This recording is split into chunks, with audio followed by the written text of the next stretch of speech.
자, 그 다음에 이제 제가 이제 이 연장선에서 지금 이런 상황 속에서 우리가 부동산 충격이 사실상 도래하고 있다, 진행되고 있다 이게요. 제가 이거 작년 연말인가부터요. 제가 민스키 모멘트로 개념으로 해가지고, 아니 재작년 저는 12월 달로 기억을 하는데 또 제가 얘기했잖아요. 정책금융으로 이걸 약간 띄어올리게 할 거다. 예? 그게 항상 그랬으니까 역사에 어느 나라나. 근데 그게 반짝 효과, 그게 결국은 반짝 효과 보고 다시 그랬을 때는 더 그 큰 후유증을 야기할 수밖에 없다. 뭐 이런 얘기를 하고 그랬잖아요. 예? 했잖아요. 그래서 이제 구조조정은 저는 불가피하다고 봐요. 자산 구조조정이죠. 그 충격을 비교하기 위해서 먼저 우리가 그동안에 했던 얘기를 잠깐 좀 서머라이즈, 좀 요약을 해봅시다요. 이거 여러분 이 부분을 잘 이해하셔야 됩니다. 우리나라는 제가 뭐랬어요? 후진국형 산업체계입니다. 그러니까 자기 완결성이 부족하다 했잖아요. 후진국형이라는 건 뭐냐면요. 우리가 예를 들어서 핸드폰을 만든다. 모바일 기기를 만든다 하면은 모바일 기기를 그러니까 새로운 제품에 대한 설계하는 단계부터 디자인하고 설계하는 단계부터 그 다음에 그것을 그러니까 만들기 위한 부품이나 소재에 대한 원천 기술 그리고 뭐냐면 거기에 대해 필요한 특히 메모리 그러니까 그 다음에 설계도로 생산하는 그러니까 우리가 소위 이제 우리가 보게 되면은 메모리 분야하고 우리가 소위 이제 이 파운드리 분야라고 얘기를 하잖아요. 그리고 이제 후공리 이 전체 과정이 다 있는 게 이게 선진국형 산업체계라고 그랬잖아요. 후진국형 산업체계는 뭐냐면요. 그 중에 일부분만을 선택적으로 그러니까는 선택적으로 산업을 가지고 있는 것입니다. 산업을 가지고 있는 체계예요. 이게 이제 후진국형입니다. 후진국형. 그러니까 선진국이 만들어 놓은 전체 그러니까는 산업 생태계 속에서 일부분을 그러니까는 일부분을 받아가지고 우리가 수행을 하는 거죠. 수행을 하는 겁니다. 여기다가 이제 기술이 진보하면서 탈공업화가 진행되는 거는 모든 나라에 공통된 현상이지만은 우리나라는 특히 이 식민지형 산업체계하고 밀접하게 관련되어 있는 거예요. 굉장히 압축적으로 굉장히 빠르게 탈공업화가 진행된다 그랬잖아요. 탈공업화 핵심이 뭐라고 했었어요? 제조업의 일자리가 줄어드는 현상입니다. 일자리 비중이 줄어드는 현상이요. 네? 상대적인 비중이 줄어드는 현상이에요. 절대적인 것보다는 사실은요. 근데 이게 굉장히 빠르게 진행된다 이거예요. 빠르게요. 왜 그러냐? 왜 그러겠어요? 탈공업화는 뭐냐면 이게 일자리 양극화를 의미하거든요. 양극화. 근데 우리나라는 고부가 가치 부분이 공백이다 보니까 대부분이 저부가 가치 서비스로 가죠. 자영업이라는 저부가 가치로 가죠. 굉장히 악성 양극화를 만들고 그리고 뭐냐면 그 이후에 기술 진보의 방향이 대개가 뭡니까요? 노동을 전략하는 소위 말해서 우리가 자동화 기술 쪽으로 진행되고 있잖아요. 그러다 보니까 우리나라가 굉장히 빠르게 이게 진행되고 있어요. 그래서 압축적인 산업화를 했는데 탈공업화도 압축적으로 진행되고 있다 이거예요. 압축적으로. 그 결과가 뭐냐면 악성 소득격차입니다. 악성 소득격차. 소득격차가 대부분 나라들은 대기업, 중소기업, 정규직, 비정규직 이런 겁니다. 그래서 우리나라 학자들도 대부분 이 두 가지 지표를 가지고 많이 얘기를 해요. 우리나라 학자들의 기본적인 한계는 이 지적인 체계가 식민지형 지적 체계입니다. 외국에서 배워온 거 가지고 그대로 적용하니까. 그러니까 선진국에도 정도 차이가 있지 대기업, 중소기업, 정규직, 비정규직 간의 소득 격차는 존재하거든요. 격차가 크지 않을 뿐이지 우리나라처럼. 네? 근데 한국형 소득 격차에 주목을 해야 돼요. 한국형 소득 격차의 핵심은 뭐냐? 바로 한국의 산업체계의 특성이 발현된 부분이죠. 그게 바로 뭐랬어요? 자영업이죠. 그러니까 자영업하고 임금 노동자 평균 그러니까 1인당 평균 그러니까 임금 노동자의 소득하고 자영업자 1인당 평균 소득하고의 이 격차가 제일 커요. 이게 대한민국의 특성이에요. 대기업, 중소기업, 정규직, 비정규직 저리 가라 할 정도로요. 이게 한국형. 그러니까 세계 최악의 그러니까 소득격차입니다. 네? 소득격차예요. 이런 게 선진국에는 없지요. 왜? 자영업자 자체가 그러니까 우리나라처럼 이 과잉 경쟁이 아니니까요. 이 차이를 이해하셔야 돼요, 여러분들. 한국 경제를 이해하시려면은. 예? 전문가들은 흔히 자꾸만 미국, 유럽하고 그냥 단순 비교만 하려고 그래. 차이에 주목을 해야 돼요. 그게 바로 제가 늘 학생들한테 얘기하는 우리 눈으로 우리 사회를, 어른이라면은, 대학생은 어른이니까 어른이라면 자기 눈으로 세상을 볼 수 있어야 된다. 남의 눈으로 보는 게 아니라. 이런 얘기를 하거든요. 그 결과가 어디로 이루어졌냐? 자산과 소득의 격차. 소득분의 자산이라는 것은 뭡니까? 소득의 증가 속도보다 자산의 증가 속도가 굉장히 빠르다는 얘기예요. 이게 선진국 중에서 우리나라가 최악입니다. 최악이야. 왜 그렇게 됐어요? 왜 그렇겠습니까? 산업체계가 후진국이다 보니까, 예? 후진국이다 보니까 어떻게 됩니까? 다 부동산으로 돈이 가는 거예요. 뒤에서 다시 한번 정리해 드리겠지만요. 그 결과가 자산 소득 격차예요. 이게 다시 소득 격차를 강화하죠. 자산이 많은 사람이 소득을 더 늘리기 쉽잖아요. 제가 그런 얘기 비유했잖아요. 한 30억 자산, 금융자산 있으면은 1년에 연소득만, 이자 소득만 1억 이상이 생긴다고. 예? 그리고 주거비를 증가시키죠. 사교육비를 증가시키죠. 왜 그러냐면 이런 산업체계는 기본적으로 뭡니까요? 유계제적인, 예? 즉 위아래가 있는, 그다음 뭡니까요? 굉장히, 예? 소위 말해서 그러니까 우리가 획일주의 사회죠. 굉장히 단조로운 이런 사회죠. 그러니까 경쟁이 굉장히 격화되어져요. 그래서 배틀 로얄형, 일본에 이렇게 2000년대 초에 있었던 배틀 로얄이라는 영화가 있었잖아요. 그게 거기에서 던지는 게 뭡니까? 아이들이 그러니까 지금 경쟁이 굉장히 격심해지는 데서 살아남을 생존 능력을 키워야 된다 이거야. 예? 극한 경쟁에서 살아남을 수 있는 능력. 이걸 우리는 강요하잖아, 아이들한테요. 예? 경쟁이라는 것은 어디서 비롯되집니까? 경쟁이라는 것은요, 기준이 단순할수록 경쟁은 쉽지요. 기준이 만약에 한 100가지 된다고 해보세요. 그러면 예를 들어서 빨간색이 기준인 거하고 저쪽에 노란색이 기준인 거하고 누가 더 그러니까 우위에 있느냐를 어떻게 비교를 합니까? 에? 그렇잖아요. 근데 획일주의 사회 속에서는 기준이 하나 두 개일 때는 줄 세우기 굉장히 쉽잖아요. 경쟁이 굉장히 격화되지죠. 경쟁이요. 예? 이게 왜 그렇습니까? 우리나라 산업체계가 굉장히 단조롭기 때문에요.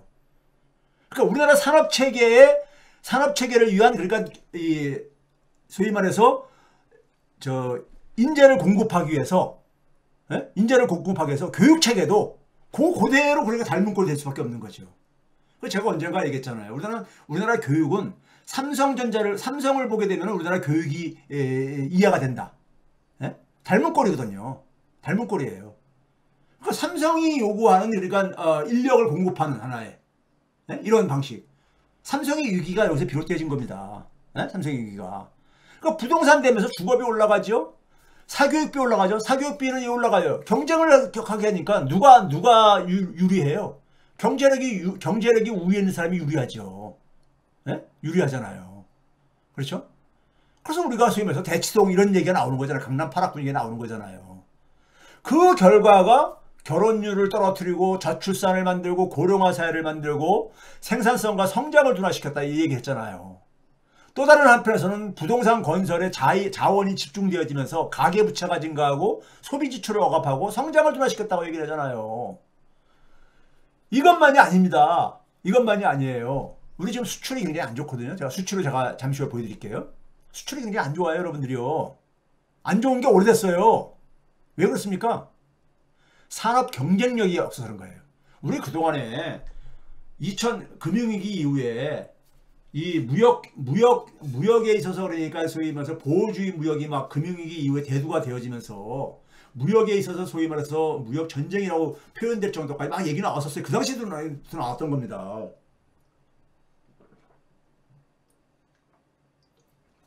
그렇죠? 그럼 그 상황 속에서 나왔던 게 뭡니까? FTA, 경제 영토를 확장해야 된다서 FTA를 공격적으로 추진했어요. FTA를. 근데 오히려 그 공격적으로 추진하기 이전보다 우리나라의 수출 경쟁력은 오히려 결과적으로는 줄어들었습니다. 왜? 산업 경쟁력이 약화돼서요. 왜 산업 경쟁력이 약화됩니까? 기업들이 편하게 돈 버는 방법으로 그랬던 거예요. 편하게 돈 버는 방법으로. 최근에 사장단에서 16개 기업 사장단들이 뭐라고 그랬던데 저는 참 그거 보고 쓰는 숨만 나오더라고요. 쓰는 숨만 나와. 그동안 지난 25년 동안 뭐 하다가 뻘짓만 하다가 에? 이렇게 만든 게 그 경영진들 아니에요? 에? 대한민국 경제를 이렇게 만든 것에 재벌 기업들의 경영진들 아니냐고요. 그리고 정부한테 그러니까 지원해달라 그러는데 정부 지원하려면요 먼저 재벌 총수들이 사제부터 좀 그러니까 투입하세요. 사제부터. 그런 최선에 좀 성의는 보여야 될 게 아니야. 국민들 세금을 그러니까 요구하기 전에 예? 우린 그런 것도 없어. IMF 때도 그랬고 항상 그렇잖아요. 항상이요. 어려울 때마다 예? 어려울 때마다 국민들한테 고통 분담 얘기하면서 자기들은 안 해. 고통을 안 나눠가죠. 예?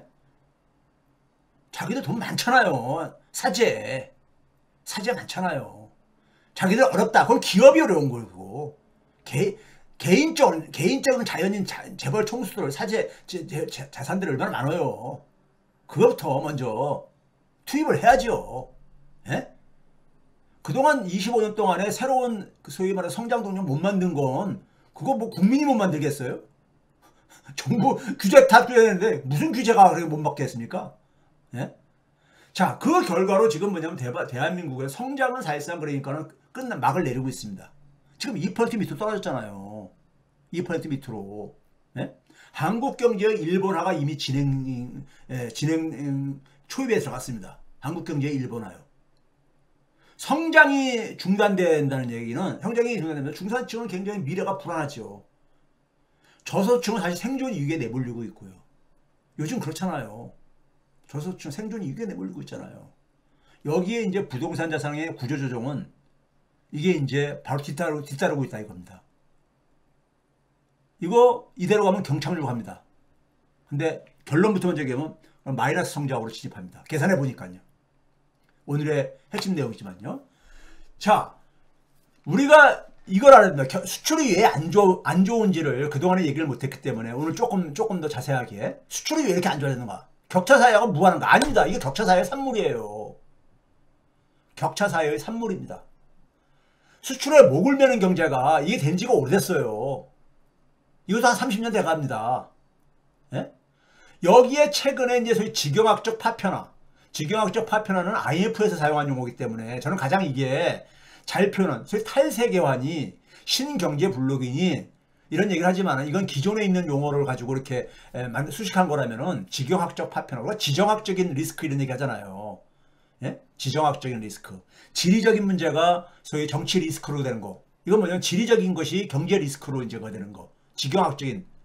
소위 우리가 속되게 표현하면 탈중국, 탈러시아 이거잖아요.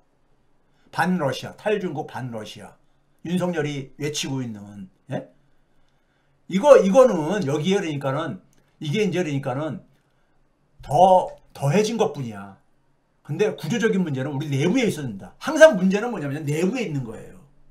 내부에 있는 겁니다. 거기다가 이제 트럼프 리스크까지 이제 그러니까는 도래를 할 준비를 하고 있잖아요. 제가 그랬잖아요. 90년대 초 이후부터 내수가 취약해지는 게 구조화되어 가고 있다. 내수 취약성이 구조화되고 됐다 그랬잖아요. 여러분들 이건 통계 지표를 먼저 잠깐 보면서 왔다 갔다 좀 할게요. 이거 봐보세요. 가계소비 비중입니다. GDP 대비 91년도부터요. 쭉 줄어들잖아요. 줄어들지 오래됐잖아요. 예? 지금은 그 45% 선진국 중에서요 50% 밑으로 내려간 나라는 우리나라뿐이 없습니다. 내수가 이렇게 취약하다는 얘기예요. 내수가. 예? 내수가 취약한 건 왜 그러겠어요? 사람들이 가게가 쓸 돈이 없는 거야. 소비를 할 돈이. 예? 저소득층은 소득이 워낙 취약하니까 열악하다 보니까 소비를 못하고 중산층은 빚내서 집 사다 보니까는 예? 소비 지출할 여력이 별로 없고요. 예? 그렇죠? 상류층은 소득이 는다고 해서 소비로 안 연결돼지고 예? 그렇죠? 이 내수 취약성은 OECD에서 이미 2000년대 초부터 지적했던 문제입니다. 성장률보다 더 낮다. 소비 지출의 증가율이. 예? 그러니까 당연히 어떻게 하겠습니까? 기업은요. 수출로 눈을 돌리죠. 한 나라 경제는 크게 나눌 때 내수하고 수출로 나누잖아요. 제가 표현하는 게 수출에 목을 매는 경제 운용으로 전환됩니다. 수출에 목을 맨다는 얘기 뭐예요? 대외 시장, 해외에 나가서 경쟁을 해야 되잖아요. 다른 나라들하고, 다른 나라 기업들하고 경쟁을 해야 되는 거잖아요. 그 경쟁은 뭐겠습니까? 우리나라 같은 경우에 있어서는 가격 경쟁력이죠. 우리나라가 무슨 뭐 기술 경쟁력이 그러니까 뛰어난 분야도 있지만은 대부분 가격 경쟁력이 중요하잖아요. 우리나라한테서는요. 이 가격 경쟁력 확보돼서 가장 쉬운 게 뭐예요? 기업 입장 속에서는요. 원자재는 다 비쌀 게 아닙니까? 원자재 시장에서 가격이 형성되니까. 임금이죠, 뭐. 인건비. 그러니까 임금 인상을 억제. 그 다음에 뭐냐면 가능한 한 노동을 적게 쓰는 방식으로 절약할 수 있으면 자동화죠. 근데 생산시설을 해외로 이전한다든가, 싼 데로. 그래가지고 고용을 억제하는 거죠. 임금 인상 억제하고 고용을 억제하고. 그리고 가능하면 비정규직으로 대체하고 싶고. 네? 이게 전반적으로 노동 억압이죠. 이렇게 되면 가계가 더 힘들어지죠. 가계의 소득은요. 거기다가 수출 대기업의 경쟁력을 지원한다면서 고환율 정책을 피죠. 고환율 정책을요. 이 고환율 정책으로 해서 소득이 불평등해집니다. 여러분 이거하고 연결고리가 잘 이해가 안 되시죠? 우리가 환율이 높아지게 되면은 지금 우리가 1,400원 위에서 지금 움직이고 있잖아요. 대개가 대체적으로. 예? 과거 우크라이나 전쟁 있기 전에는 1,200원 미쳤었어요. 그러니까 200원 이상 올라간 거야 지금요. 그럼 어떻게 수입 물가가 올라갈 게 아닙니까? 우리나라는 굉장히 많은 우리가 필요한 것들을 수입해서 쓴단 말이에요. 공산품의 원료도 대부분 수입을 한단 말이에요. 밀가루 저도 다 수입해서 쓰고 그러잖아요. 그렇죠? 그러면 결국 그게 뭐냐면 물가로 이전돼가지고 결국 뭐냐면 실질 소득을 낮추는 영향을 하잖아요. 고환율이 소득 불평등을 심화시킨다는 것은요. 이건 전문가들이 연구에서 낸 결론이에요. 자, 그거 잠깐 보여드릴게요. 이게 한겨레 2014년 6월 달에 저 기사입니다. 기사인데 제가 원래 논문을 보여드릴까 하다가 이게 더 여러분들 쉽게 갈 것 같아서 여기 보시게 되면요. 한국은행 산하의 한국은행 경제연구원이 있습니다. 거기에서 이 김승원 이 당시에 그 경제 박사가 이제 이 논문을 썼는데 무역 개방하고 환율하고 금리하고 소득 분배의 관계에 대해서 실증 연구를 했어요. 네? OECD 25개 국가를 대상으로 해가지고 1980년부터 2010년까지 한 30년간에 걸쳐서요. 네? 근데 이게 여기에 보게 되면은 무역 개방이나 고환율이 뭐냐면 불평등을 확대시킨다 이거예요. 불평등을. 네? 이거는 그러니까 학문적으로 이건 검증이 된 얘기입니다. 네? 검증된 거야. 그러니까 고환율 정책으로 혜택을 보는 건 뭐냐면요. 우리나라 수출 대기업, 특히 5대 기업이 대부분 봅니다. 대부분을 5대 기업들이 봐요. 특히 그중에 3대 기업이. 예?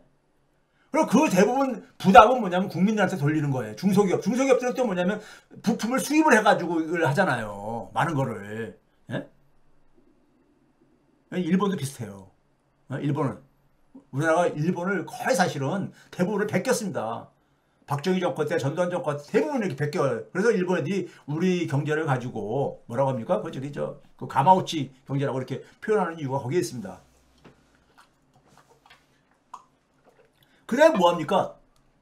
기업들, 자본들의 이익을 대변하는 연구자들이 스피치 역할을 해주죠. 뭐냐면 기업들이 해외로 나간다. 해외로 나가는 거에서 그러니까 법인세 인하해준다. 막 이런 얘기 하잖아요. 예? 윤석열 정권에서 기업들 해외 투자하는 것에 대해서는 아무 얘기를 안 해. 근데 문제는 미국에 대해서 끌려가가지고 투자하는 것에 대해서는요. 이런 걸로 인해서 어떻게 됩니까? 대기업, 중소기업 간의 격차가 생깁니다. 대기업들이 가격 경쟁력 확보하기 위해서 그 비용을 중소기업한테 전가시키니까 이것도 마찬가지로 90년대 초 이게 쫙 그러니까 90년대 초까지만 하더라도요 한 75% 됐었어요. 대기업 월급에, 대기업 소득에 78% 막 이런 거 됐습니다. 되게 선진국가들은 평균 80% 되거든요. 예?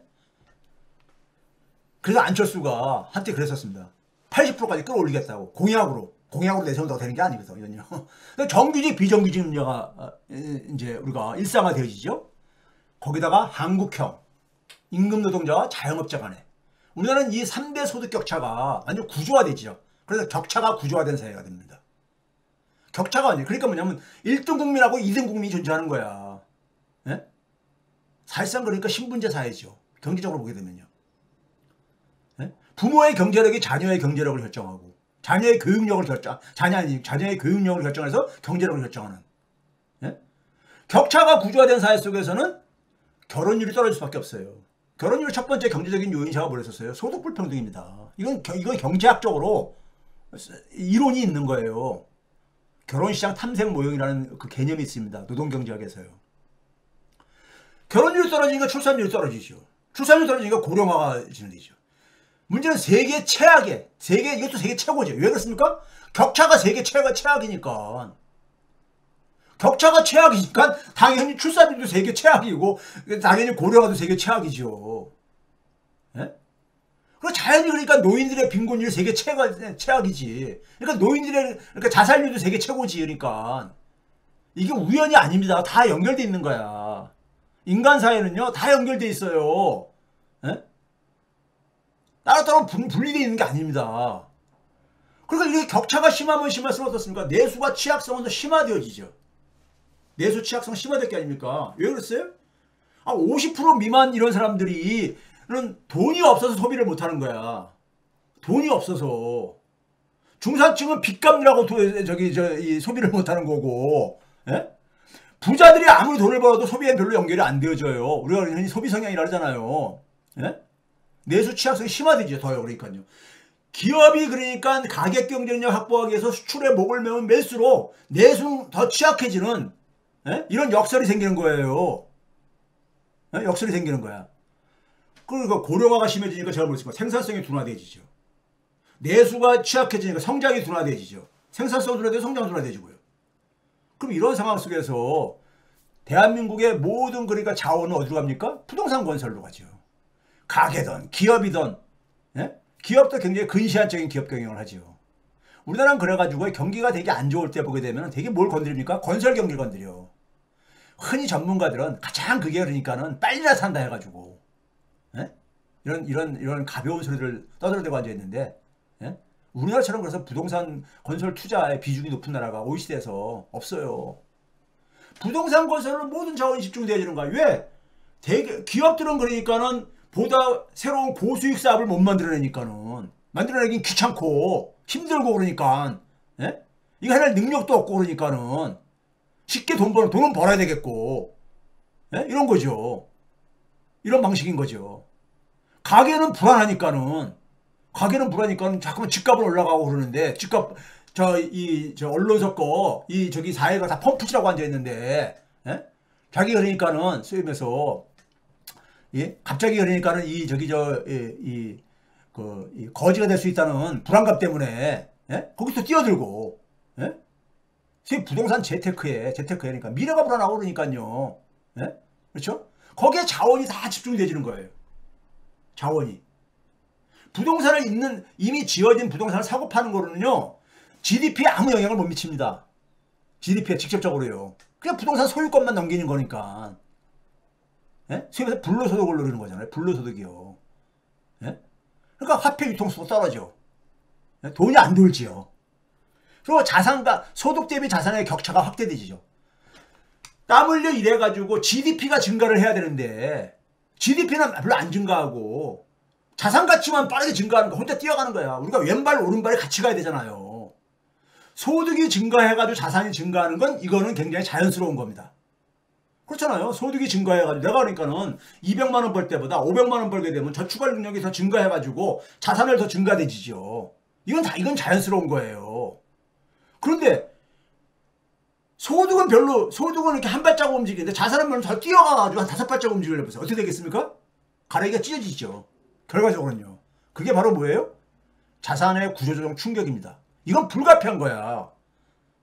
이거는 자연적인 현상이에요. 이거를 그러니까 막으려고 하면 할수록요. 여러 가지 부작용이 따릅니다. 부작용이 따라요. 지금 우리 금리를 잘 못 내리고 있잖아요. 왜 못 내려요? 금리 왜 못 내립니까? 지금 우리나라요. 한국은행이 지금 물가가 지금 2% 밑으로 내려가도 금리 공격적으로 못 내리고 앉아있잖아요. 내리라고 막 그래도 못 내리고 앉아있잖아요. 왜 못 내립니까요? 물가는 잡힌 것 같은데 왜 못 내리고 앉아있냐고요. 성장률도 지금 굉장히 낮게 떨어지는데 왜 못 내리고 앉아있냐고요. 왜 못 내리고 있습니까? 지금 가계부채, 소위 환율 뭐 이런 것들 가지고 얘기를 하고 있잖아요. 그거 왜 그렇게 된 거예요? 왜 그렇게 된 겁니까? 2023년도에 정부가 그러니까는 건설 경기 펌프치 했잖아요. 주택 정책금융 투입 해가지고 1년 넘게 그 부작용인가? 자기들이 그렇게 만들어 놓고 한국은행한테 저기 금리 내리라고 막 하는 거잖아요. 예? 국책연구원인 KDI는 정부 눈치 보니까 기재부가 저기 시어머니니까 거기 눈치 보면서 저기 늦었다 금리나 저기 실기했다 뭐 이런 식의 평가를 하는 거고 앉아 있는 거고. 예? 그러니까 건설 자원에 부동산에 돈이 집중되지니까는 산업 경쟁력이 저하되잖아요. 혁신을 하는데 돈이 들어가야지. 새로운 가치 창출에 새로운 자원들이 가야 되는 거 아닙니까? 산업 경쟁력이 저하되진 거예요. 그 결과가 수출 증가율의 급락입니다. 수출 증가율의 급락이에요. 통계적으로 보여드릴게요. 통계적으로. 자, 이거 봐보세요. 우리나라가 2011년까지는 2007년 전에 약간 이렇게 저거는 있었지만은 대체적으로 1991년, 2011년까지는요. 세계 수출 증가율보다도 한국이 높았습니다. 훨씬 높았어요. 여기 왼쪽에 보시게 되면 세계의 수출 증가율은 한 20년간 연 8.5%씩 수출 증가율이 올라갔습니다. 이때가 흔히 말하는 세계화 시대죠. 세계화 시대. 예? 세계화 시대잖아요. 그리고 한국은 근데 10.7%나 증가했어요. 연평균으로요. 세계화 시대 때니까 굉장히 혜택을 본 겁니다. 그런데 2012년부터 작년까지 24년은 아직 막을 안 내렸으니까요. 세계는 2.3%로 연평균 뚝 떨어집니다. 뚝 떨어져. 왜 그렇습니까요? 소위 보호주가 강화되고 그러면서 금융위기 이후에 세계 경제 성장률보다 떨어지게 되어져요. 그리고 서로 미중 간의 갈등도 심해지고 최근에 와서는요. 그렇죠? 그러면서요. 근데 한국은 그것에 반토막도 안 됩니다. 1.1% 증가해요. 연평균이요. 지난 그러니까 10년 넘는 기간 동안에. 이때가 바로 뭐냐면 FTA를 굉장히 공격적으로 추진했던 기간이야. 문제는요. 예? 경제 영토 확장이다 하면서 그랬잖아요. 이게 무용지물이 이게 효과가 없었던 겁니다. 문제는 여기에 내년부터 트럼프 리스크가 지금 기다리고 있잖아요. 예? 우리가 탈중국을 하면서 미국 수출이 많이 상대적으로 좀 증가해가지고 그걸 좀 보완을 했거든요. 윤석열 정권에서. 근데 미국에서 제2부동 곳조차 지금 그러니까 유태해지게 된 상황이죠. 문제는 왜 이렇게 됐냐 이거예요. 왜 이렇게 됐냐? 산업 경쟁력이 약합니다. 산업 경쟁력이 약해요. 예?